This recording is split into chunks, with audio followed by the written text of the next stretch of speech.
Me presento, mi nombre es Ricardo Andrés Hassan, soy licenciado en psicología, me dedico más a la parte de adolescentes y adultos, por eso quería iniciar una invitación con diferentes colegas y amigos, y en este caso estamos invitando a la licenciada Natalia Campoya, que es especialista en primera infancia, es docente universitaria y también trabaja en investigación. Y bueno, hoy lo que les queríamos presentar era el tema emociones en acción, y principalmente vamos a trabajar de las emociones en los niños. Así que bueno, si todos tienen el mate para compartir esta charla, buenísimo. Eh, para introducir, lo que quería marcar primero, antes de que Nati empiece a exponer un poco eh, el tema de las emociones de la que vamos a hablar, lo que les quería contar era que nos vamos a centrar sobre ciertas emociones que no son las únicas, obviamente, de las que vamos a estar hablando, ya que como seres humanos somos muy complejos para hacer una reducción de emociones, ¿no? Y bueno, lo que me gustaría destacar es que va a ir surgiendo durante la charla es cómo estas emociones que vamos a tratar son funcionales para la constitución psíquica del niño.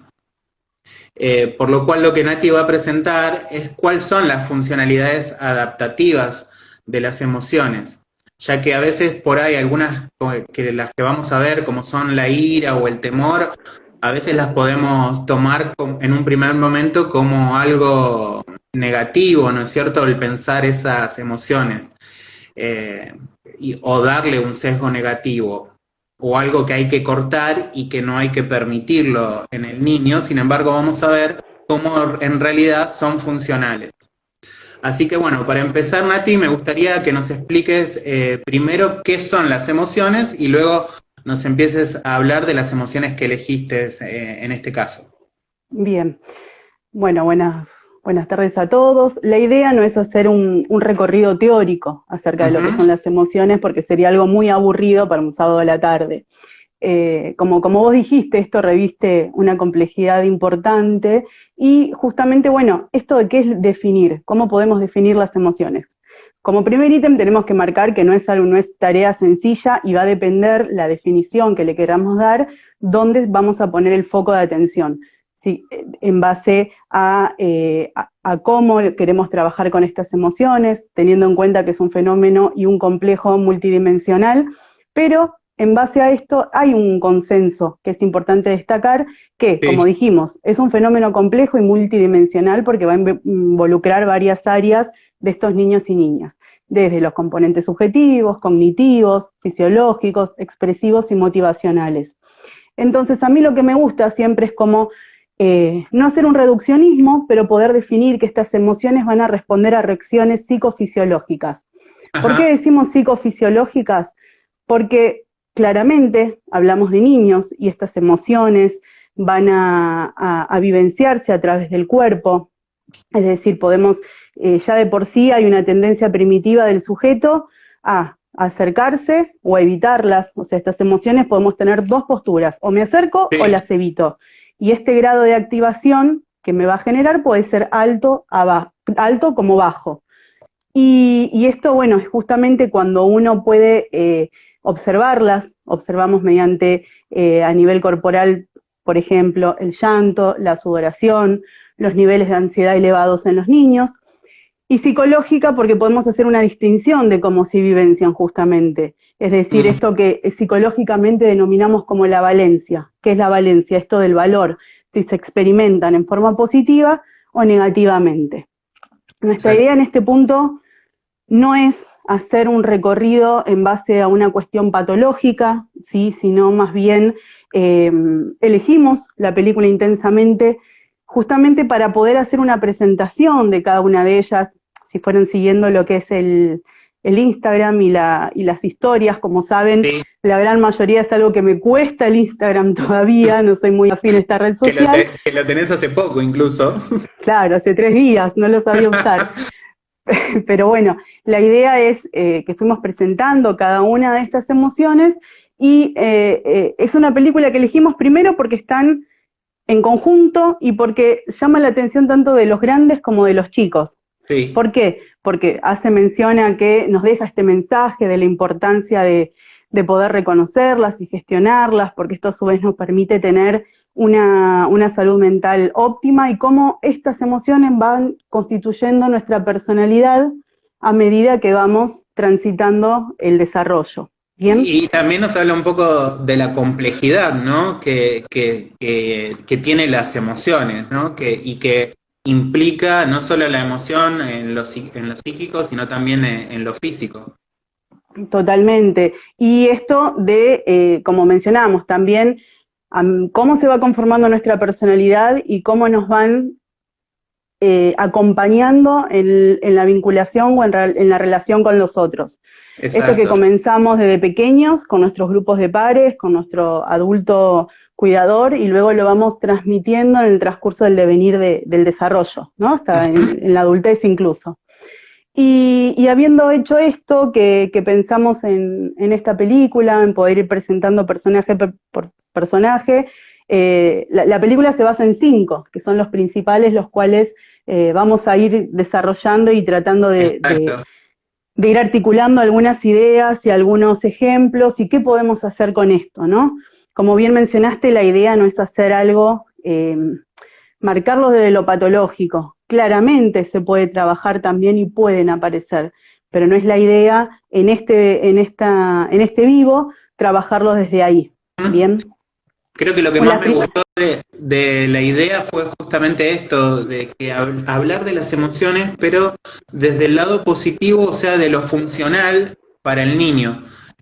Porque la verdad que yo nunca lo había pensado desde ese lugar, y sino que al contrario, como cuando hice la presentación, lo pensaba del lado negativo. Así que bueno, como dijiste, por ahí para los que no te tienen en tu Instagram, primero que te sigan, pero esta semana estuviste presentando las diferentes emociones que se presentan en esta película.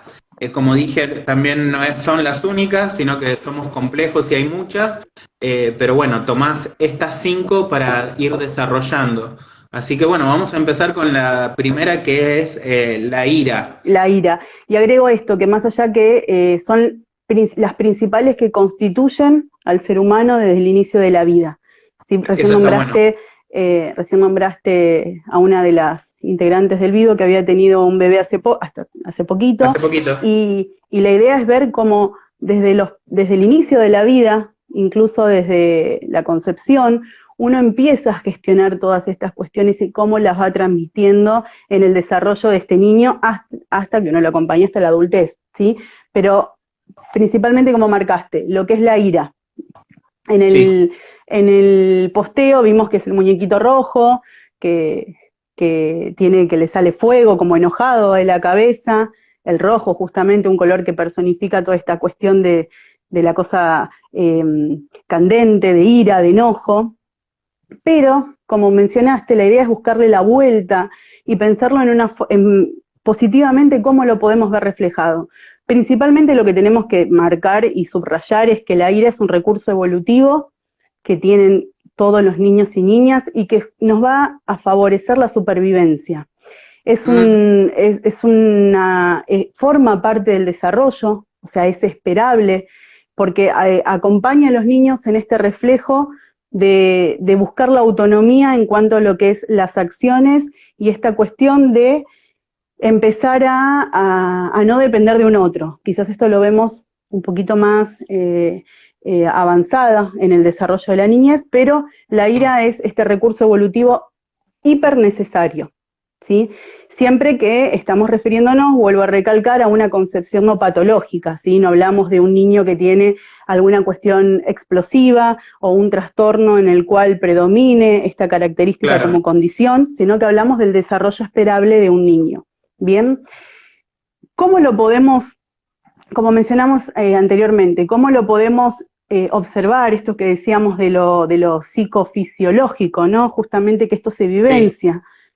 Y en el niño o en las niñas, principalmente lo que cuando tenemos alguna cuestión de ira, por lo general la ira va a estar asociada a cuestiones de frustración en los primeros años de vida, en esta cuestión del enojo y de la espera, que son las cuestiones que se empiezan a trabajar en los primeros años, y lo podemos ver en cuanto a lo que son los niveles de ansiedad, esta cuestión de que muchas veces si tenemos, por ejemplo, alguna reacción de índole explosiva, no estamos diciendo que sea explosiva, sino esto del revoleo, de me enojo y tiro algo, de no quiero continuar con algo y empiezo a llorar y empiezo a gritar. Bueno, estas cuestiones que aumentan los niveles de ansiedad, lo que nosotros vamos a trabajar y lo que podemos hacer en casa también es ir buscando cuáles son esos puntos que pueden ayudar a hacer una disminución progresiva de esta ansiedad. Como frutillita del postre podemos decir que lo que pondera esta disminución es la actividad física o la actividad motriz. Si hablamos de niños, por ejemplo, entendemos que en este contexto no puedo decir lo saco a la plaza, que corra y llevarlo 2 horas a jugar, porque en este contexto no lo tenemos habilitado justamente. Sí, el tema de la descarga motriz. El tema de la descarga motriz. Pero de los niños pequeños, que quizás es un tema para armar en otro vivo, lo que podemos trabajar es el tema del movimiento libre, de estas cuestiones de cómo empezar a armar los escenarios de movimiento, a que todo este despliegue motriz empiece a generarse, y esto ayuda justamente a bajar estos niveles de ansiedad y estos niveles de frustración. En los nenes más grandes, estamos hablando entre los 3, 4, 5 años, tenemos diferentes técnicas de relajación, como hacer, no sé, inflar un globo imaginario, hacer como un elefante el tema de la respiración, de levanto las manos y las bajo como si fuera la trompa del elefante, y esa cuestión de carga que hacemos. Sí, y de relajación en lo físico. Exactamente. Es una emoción en la cual, como otras vamos a ver, tiene el principal trabajo y el eje puesto en lo corporal. Esto es lo que podemos hacer como un punteo general de lo que es la ira. Por otro lado, sí. Seguí, continúa que después te comento. No, por otro lado pensaba en la segunda emoción, por eso iba a pasar, no sé si querías agregar algo de la ira. De la ira, me habías hecho pensar cuando la estuviste esta semana describiendo, que señalaste que la oposición es necesaria, pensando la ira, y cuando pusiste la oposición es necesaria, a mí me hiciste pensar cómo esto, el de generar la oposición, permite realizar lo que es la capacidad de poder individualizarse como un sujeto diferente del otro, ¿no? Justamente entonces, un proceso constitutivo de autonomía, como mencionábamos, tan necesaria para esto. Implica el crecimiento y poder diferenciarme de ese otro, de los primeros cuidados, ¿no? De esa conjunción que hay niño-madre, cómo el enojo o la ira va a permitir que eso empiece a separarse, que es lo esperable, ¿no? Justamente esto de romper con esta dualidad, esto de favorecer la supervivencia. Bueno, ¿qué hago si no tengo a este otro proveedor o a esta otra proveedora? Exacto.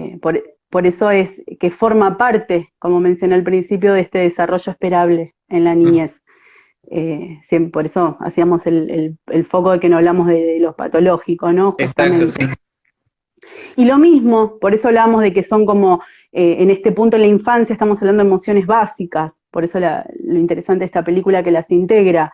El miedo, que es la segunda emoción, sí, también es tan necesaria como la primera, justamente, ya que lo que nos va a permitir en los primeros años de vida es esto de que frente al temor o a una acción o alguien o algo que se me presenta, me va a permitir manejarme con cautela.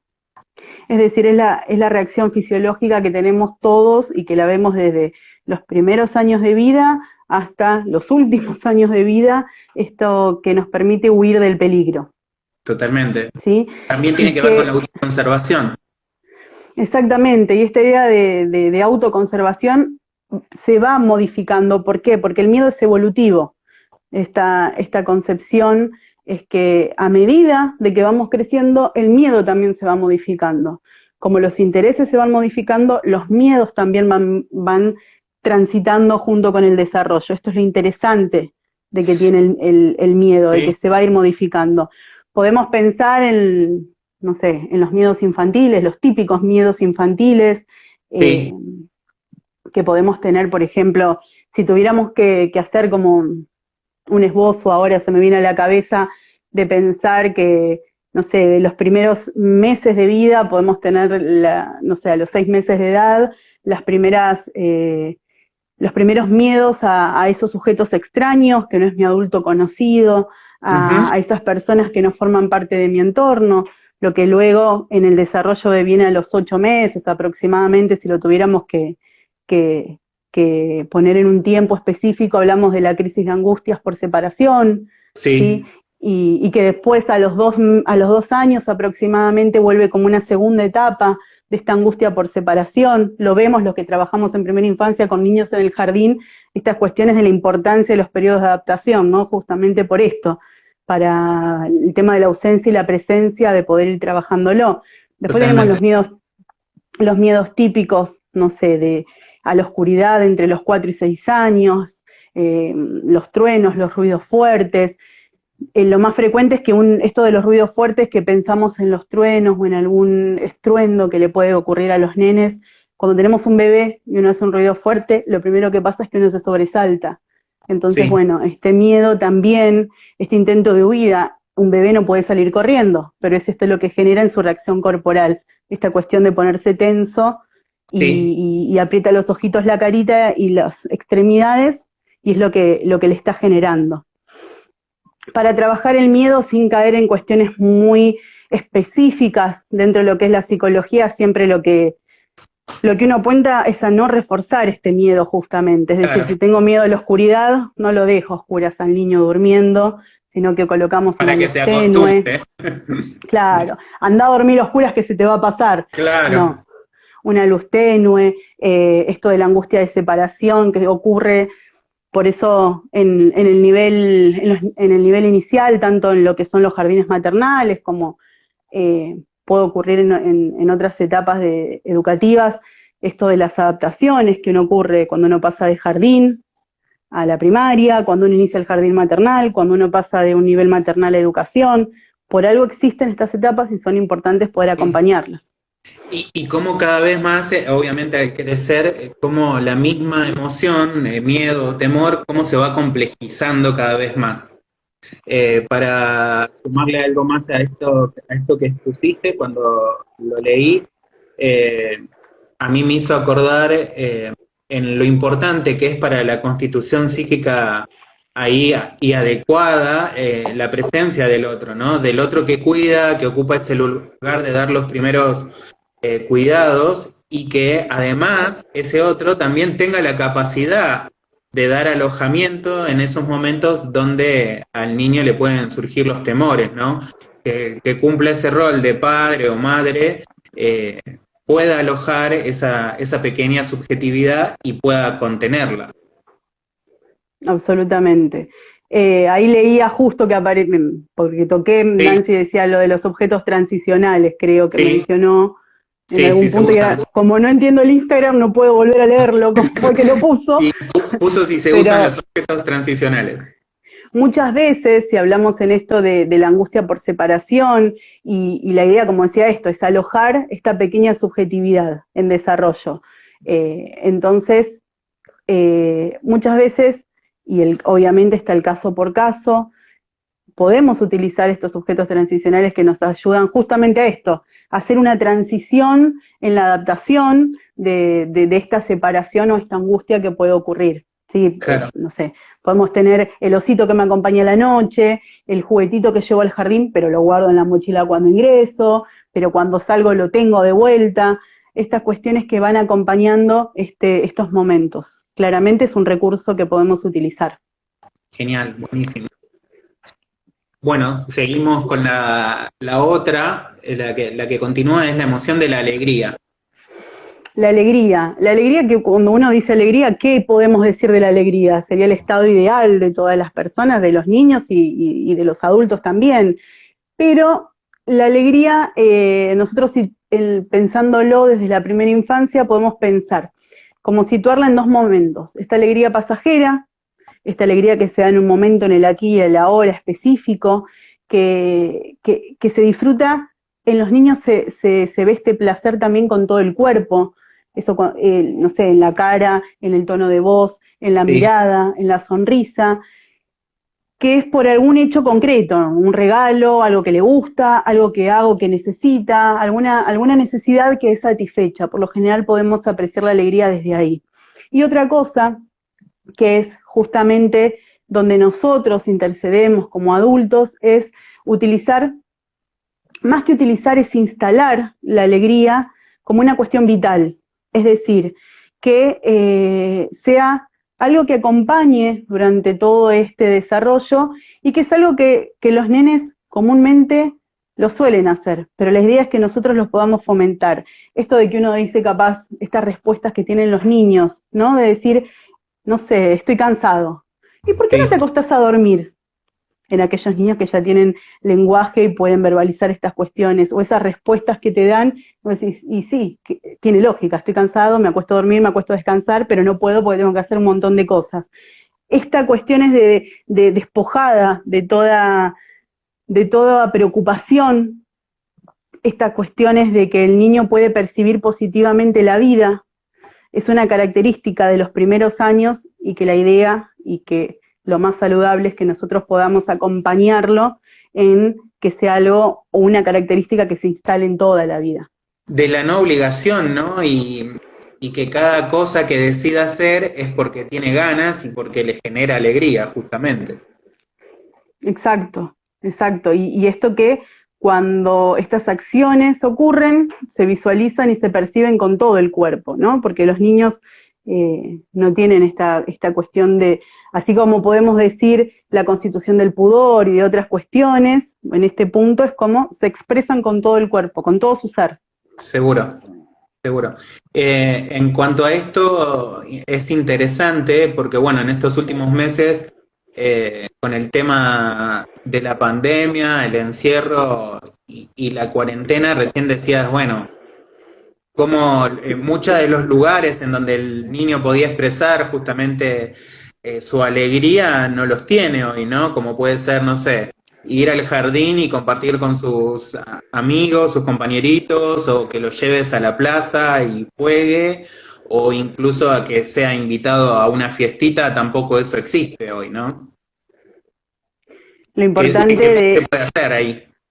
claro, lo importante de esto de acompañar desde instalarlo como una instalación vital, esta alegría, ¿no? Desde que uno dice, bueno, eh, quizás ante la ausencia de estos recursos, ¿qué puede uno hacer? Bueno, uno puede intentar, no digo que sea una tarea fácil, porque claramente lo podemos decir fácilmente, pero cuando No, estamos, obviamente, porque el adulto sí tiene las responsabilidades. y en el momento podemos no tener los recursos, no solamente recursos materiales, sino los recursos cognitivos para poder efectuarlos. Sí. Entonces, la idea, bueno, es básicamente poder propiciar estos escenarios para que los niños puedan desarrollar. Obviamente no podemos simular como si Exacto. estuviera en el jardín, como si estuviera con los amigos, porque no podemos replicar esta situación. Pero sí podemos empezar a detectar cuáles son esos pequeños momentos de disfrute o de alegría, o justamente esto, muchas veces los adultos no nos permitimos jugar con los niños o no sabemos jugar. Sí. Y se ha dado de que uno pueda también, al estar mucho más tiempo en casa con estos niños, en poder ver qué puedo hacer, qué no puedo hacer, qué sé y qué no quiero hacer también, o hasta dónde puedo hacer. Entonces, bueno, la idea es empezar a detectar cuáles son aquellos puntos en común de que uno puede lograr y que a estos niños les genere estas situaciones de alegría. En el momento podemos situarlas en alegrías pasajeras, como mencionamos, y luego Sí. poder generar estas instalaciones dentro del ciclo vital. Pero la idea es poder generar estos pequeños espacios y estos pequeños momentos. Siempre decimos que hablamos de calidad y no cantidad. No importa si Ujú. estoy 5 horas con un niño, si el niño no estoy generando estas herramientas, sino muchas veces con un periodo corto donde pueda detectar qué es lo que genera esta alegría Lo que le genera disfrute. y lo que le genera disfrute y placer, poder replicarlo con diferentes acciones. Hasta incluso por ahí asignarle en la casa, más allá de que por ahí tenga su habitación, asignar un lugar diferente también dentro de la casa, donde el chico Sea el pueda espacio para eso, expresar. el espacio propicio para realizar esa actividad. Exacto.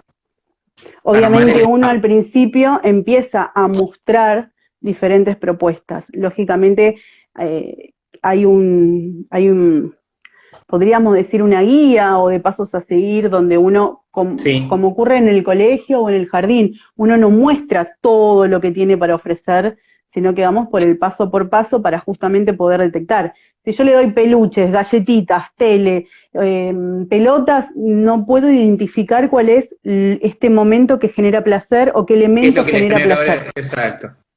Entonces, la idea es ir como por el paso por paso. Sí, bien, buenísimo. Bueno, la siguiente es la de desagrado. Desagrado. La desagrado o asco, ¿no? Guasco. Como nosotros comúnmente la denominamos.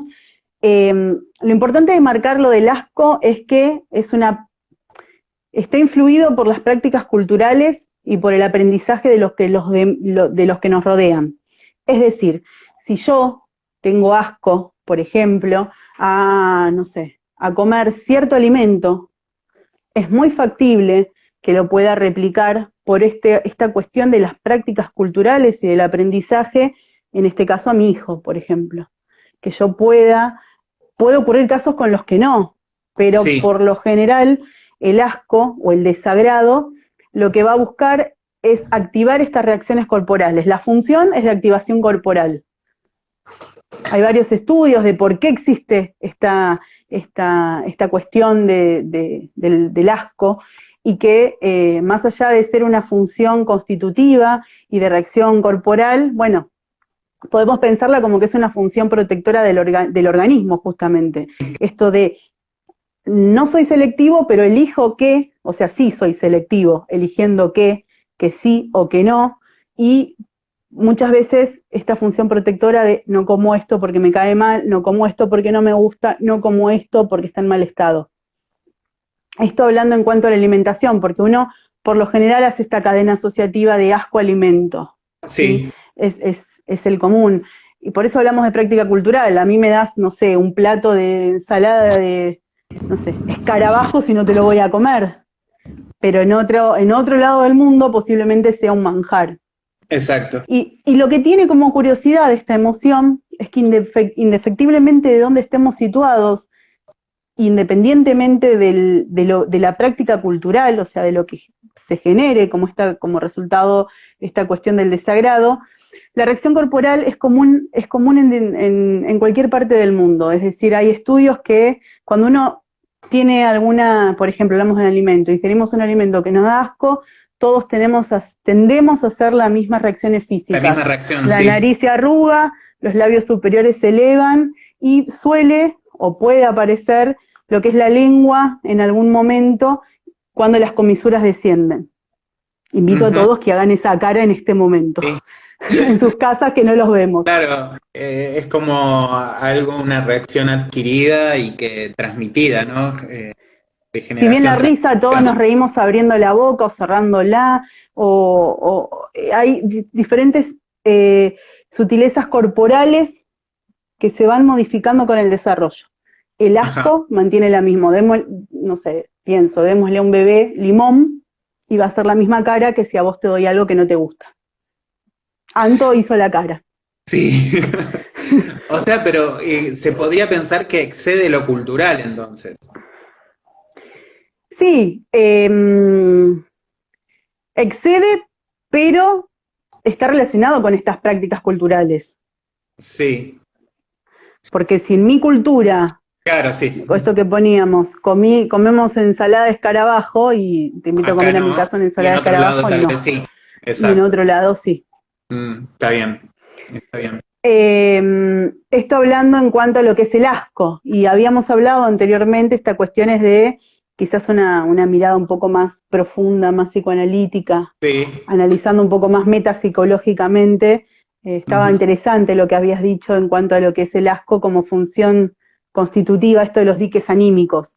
Sí, yo pensé a esta emoción ya con la mirada más de metapsicológica, como dijiste, desde Freud, cuando habla de los diques, ¿no? Que son los diques, aquello como en el río le pone un límite, bueno, los diques anímicos le ponen un límite a lo que es la pulsión, ¿no? A esto que viene de adentro, cómo le pone un límite a las cosas, asco, vergüenza, la estética, la moral, que cumplen la función de contener el empuje de la pulsión.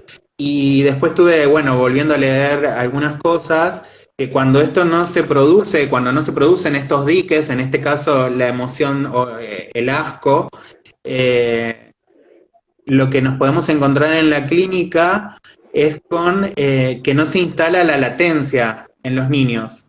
Y esto luego, ¿qué va a generar? Bueno, la hiperexcitación en los niños, justamente. Así que bueno, lo necesario también de que se genere esta emoción del asco o del desagrado, es algo necesario constitutivamente para poder poner límites.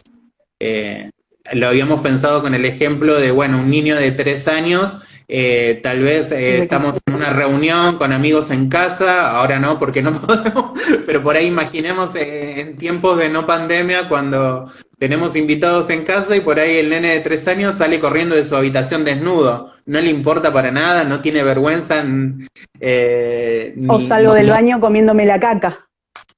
y sin ningún tipo de inhibición. Exactamente. Imagínense si no se instala esa emoción, lo que sucedería.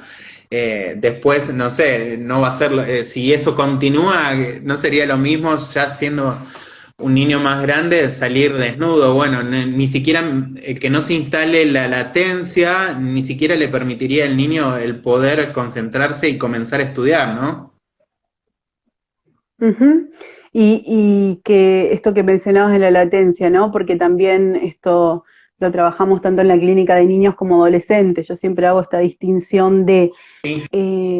uno se recibe de psicólogo y luego se va especializando y personalmente eh, considero que un psicólogo no puede atravesar todas las instancias vitales, o sea, uno no te puedes No, especializar en todo y ser licenciado en todología de repente, ¿no? Pero totalmente.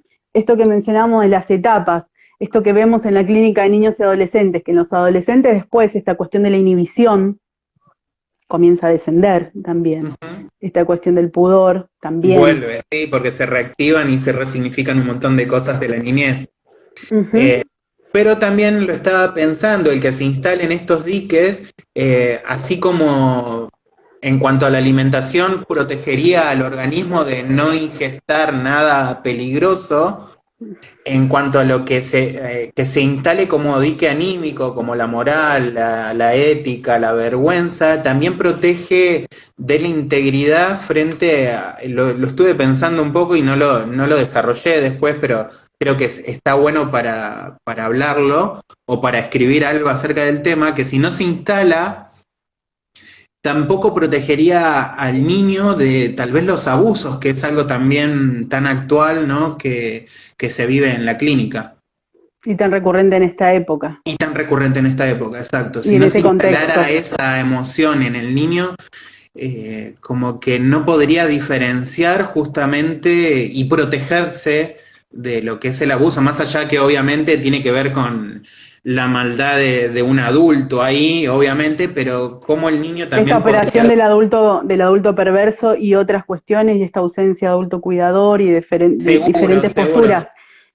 Pero sí, se podría armar algo más acerca de eso Sí, como tema específico, ¿no? exacto, que Eh, nos lleve para esos lugares.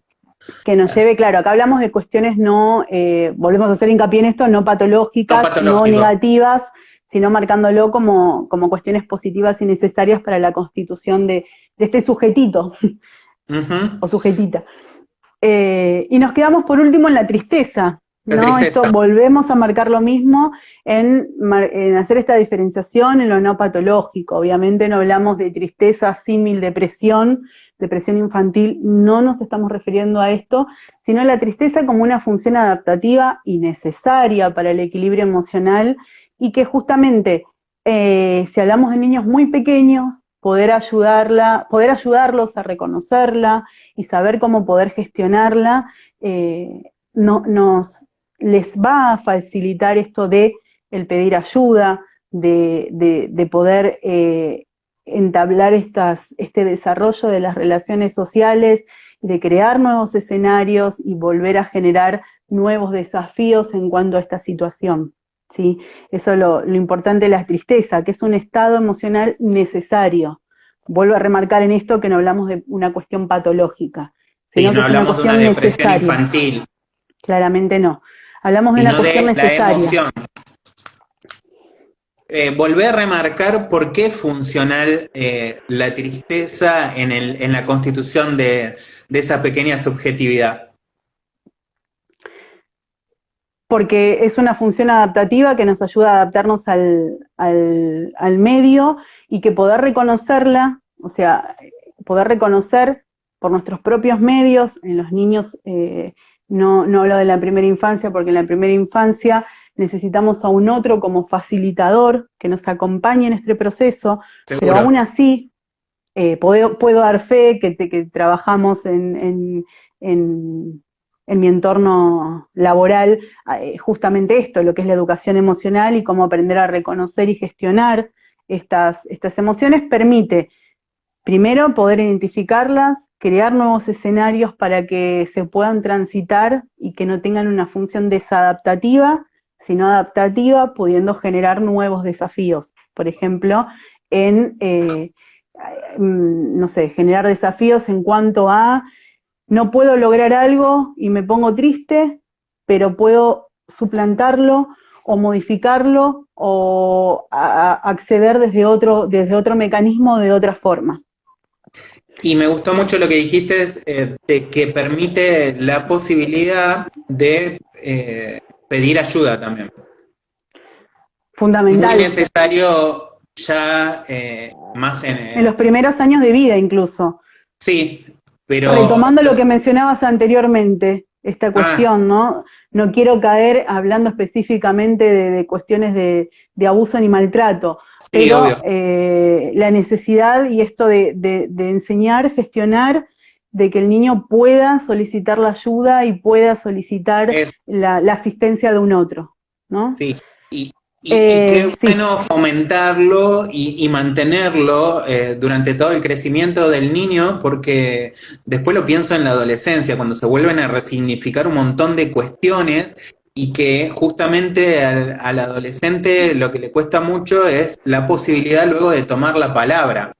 Eh, entonces, bueno, si ha tenido un buen desarrollo, un buen acompañamiento y alojamiento de parte de sus cuidadores, de sus padres, o de quien haya cumplido la función, que no importa quién ha sido, que tenga esta seguridad de que puede hablar, ¿no? Y de que puede pedir ayuda. lo importante es la circulación de la palabra. Y Exacto. volviendo, y volviendo a eso, el trabajo que uno hace con estos adultos, como vos comentaste, es principalmente esto, que no que no tenga una cuestión peyorativa o una connotación negativa, esto de no tenerle miedo a reconocer la tristeza. Y que los Totalmente. mismos adultos sean capaces y puedan no ocultar su tristeza frente a estos niños. Qué bueno. Hablamos lógicamente de cuestiones no patológicas, ¿no? Sí, Pero de obvio. esto de no ocultar, es decir, demostrar, me siento triste, me siento enojado, con todas las emociones por igual, ¿no? Esto Qué de bueno. que este adulto no pueda ocultar su tristeza, porque si yo no oculto mi tristeza, digo tristeza porque fue la última, va a Sí. ayudar a este niño a su vez a poder identificar esa emoción o ese sentimiento. No podemos pretender que el niño por sí solo pueda hacer esta gestión cuando no hay un otro que pueda acompañarlo. Totalmente. Y Bueno, decime. sí, No, no, como para finalizar esto, bueno, lo importante es esto, no tenerle miedo a reconocerla, que este adulto no la oculte, que este niño pueda ser acompañado en la identificación de este sentimiento, escuchar siempre y cuando el desarrollo evolutivo lo permita, qué es lo que le genera esta emoción, esta tristeza, y también enseñar a no esconderla, es decir, esto, bueno, cuando me pasa, puedo manifestarla, no hay represalias, existe esta cuestión de contención, de empatía, de poder ponerme en el lugar con el otro, y esto justamente ayuda a bajar los niveles de estrés, ansiedad, obviamente, generar una situación de bienestar psicológico, sin tomar esta variable tan teórica, pero hace alusión a esto, aumentar los niveles de bienestar psicológico y de empatía justamente con el otro. Totalmente. Y por último, uno de los últimos conceptos que se me ocurrió, que asocié con todo esto de las emociones que presentaste, fue que si no se permite expresar estas y otras emociones, lo que podría surgir es el concepto de sobreadaptación o de falso self. Porque, bueno, el niño, bueno, al no permitírsele ningún tipo de emoción o de expresarse, lo que va a querer es estar siempre, bueno, cumpliendo con el deseo y las necesidades del otro y no poder expresar las propias, y ahí lo que se convierte es en esto, en una personalidad que en realidad no es la verdadera, ¿no? Y tapa todo tipo de emoción. Que después esto lo vemos reflejado en la clínica de adultos, ¿no? Muchas veces. Exacto, sí. Esta cuestión es que justamente si uno hace todo este rastreo, esta investigación de caso, esta conceptualización del trabajo, vemos que, bueno, en las primeras etapas de la vida están en juego todo esto que fuimos comentando. Totalmente. Así que bueno, como conclusión, como vimos, las emociones entonces son implícitas y necesarias en la constitución subjetiva, y como ciertas emociones que podrían ser calificadas de negativas, en realidad en el niño funcionan a manera adaptativa, generando así una buena constitución subjetiva del niño y permitiéndole armar y tener herramientas para luego enfrentar las exigencias de la realidad, ¿no? Esto se me viene, que lo habíamos conversado en un momento, ¿no? Esto de la empatía, de esta cuestión del adulto cuidador, esta cuestión de gestionar, de darle la importancia, alojar esta pequeña subjetividad, ¿no? En desarrollo. Se me viene el ejemplo que pusimos de la famosa canción Sana, sana, si no sanará hoy, sanará mañana, que alguna vez, por más que hablemos, no sé, pienso que refiere a antaño esa canción, ¿no? Tiene muchos, Sí, muchos años. pero es algo que sigue.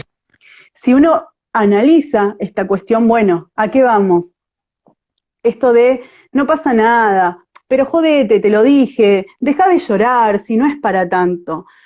Esta cuestión de la disminución de las emociones, justamente de anular esta expresión, la idea es validar, con todo esto que estamos diciendo, es fundamental validar las emociones, el llanto, el enojo, las frustraciones, el dolor, porque si hacemos como si no pasa nada, lo que estamos haciendo es desproteger a ese niño.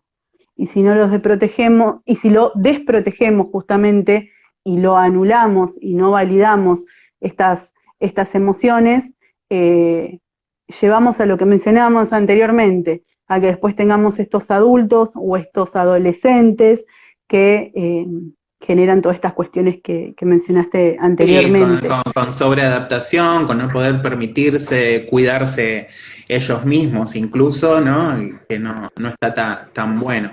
Y esa canción de Si no sano hoy, sanará mañana, también el poder aceptar que, bueno, las cosas no tienen tampoco a veces solución hoy y que pueden ser más adelante. Mañana. ¿No? Esto de justamente sana, sana, si no sanará hoy, sanará mañana, es esto de acá estoy, te entiendo, contame, puedo, y no sé, y quiero ayudarte, estoy acá, no te tenés que aguantar. Esto de dejar que se exprese, que lo procese, compartirlo, intentar aliviarlo o aliviarla y acompañarlo o acompañarla. Y esto tener en cuenta de que nos encontramos que cada familia, cada niño con su adulto cuidador va a tener un ritual específico de validación del dolor. Exacto. Pero hay algo en común en todos ellos y que tiene que estar justamente para la validación del dolor y la autenticidad o darle lugar a estas emociones, que todos comparten lo mismo. Tiene que estar el contacto físico, estas palabras de entendimiento y comprensión, sea como abrazarlo en ese momento, acariciar, dar un beso, poner una curita, por más que vos sepas que no se va a desangrar, ni van a entrar bacterias, ni nada, poner una curita y que esté sana conlleva este contacto físico, la palabra y la complicidad. Y la capacidad de alojamiento de parte del adulto, ¿no? Uh-huh. Así que bueno, no sé si algunos quieren hacer alguna pregunta, porque ya estamos por cumplir la hora. La hora. Sí, que si alguno tiene alguna pregunta que la pueda hacer, así Nati les contesta. A ver si no la pueden mandar por el Instagram. Nos mandan por mensaje, exacto, y podés no sé cómo, pero las contestaremos. ¿Conocés tu Instagram? Así lo podés... Podemos así responder. ¿Conocés tu Instagram, digo? Sí. A ver, no llego a leer porque se me desaparece. ¿Vos lees, Andrés? Sí, que ahí nos comentaban que, bueno, lo importante es que los niños puedan expresar las emociones, ¿no? Que es lo que estuvimos hablando justamente. Que los ayuda a su constitución subjetiva y a construir vínculos empáticos y sanos sobre todo, ¿no? Y que esto, y que la importancia de enseñar, los que estamos en el lugar de poder enseñar o transmitir o fomentar esto de la inteligencia emocional en los niños y en las niños y niñas, va a radicar justamente en permitir incrementar la percepción de control sobre aquello que les ocurre y que esto es fundamental para un desarrollo adecuado de lo que es la autoestima y el autoconcepto, figuras centrales y tan necesarias en el desarrollo, ¿no? En el desarrollo de la vida. Si tuviéramos que pensar así a grosso modo y definirlo, el autoconcepto es lo que yo soy, las características que tienen mi ser, mi personalidad. Y la autoestima es el valor que le damos a lo que pensamos y a lo que sentimos. Fíjense, como de algo tan pequeño, si lo podemos gestionar y trabajar adecuadamente, abrimos como un arbolito que está en pleno desarrollo y que justamente tiene que ver con esto, con la autoestima y el autoconcepto. Totalmente.